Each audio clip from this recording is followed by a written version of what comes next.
This week has been filled with major headlines in the U.S. and around the world. Here's more in our Week in Review.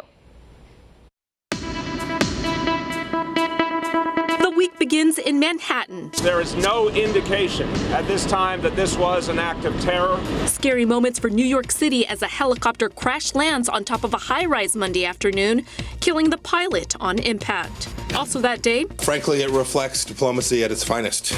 Secretary of State Mike Pompeo praises the latest U.S.-Mexico trade deal as a win for the American people. Plus, House committee hearings. All eyes will be on Capitol Hill this week, where House lawmakers will be holding hearings on the Mueller report. And on Tuesday, the House passes a resolution allowing committees to take their subpoenas to court, while President Trump visits Iowa. Abroad in central China,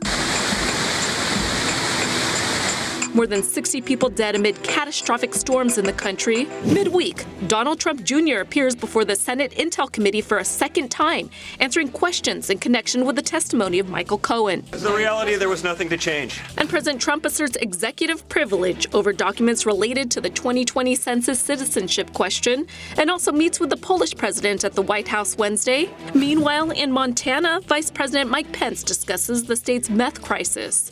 Abroad in Saudi Arabia, Yemen's rebel Houthi group launches a missile attack at an airport. Plus, the St. Louis Blues defeat the Boston Bruins to win Game 7 of the 2019 Stanley Cup Final on Thursday. The Islamic Republic of Iran is responsible for the attacks that occurred in the Gulf of Oman today. The U.S. blames Tehran for the attacks on fuel tankers near the Strait of Hormuz. Also that day, President Trump announces Press Secretary Sarah Sanders is stepping down from her post. Plus, California lawmakers pass a multi-billion-dollar budget, which includes health care for illegal immigrants. Also on Thursday, the Toronto Raptors make history. I can't believe it. It actually happened. We won! Defeating two-time defending champion Golden State Warriors in Game 6 of the NBA Finals. Finally, on Friday, President Trump says he will not fire Kellyanne Conway over allegations she violated the Hatch Act.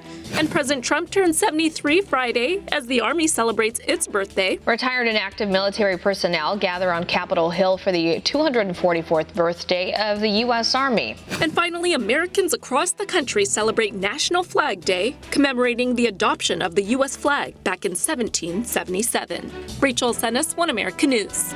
Want to see more videos like this? Click on the link below and subscribe to One America News on YouTube. And call your cable provider and kindly demand that One America News is added to your lineup. Call and subscribe today.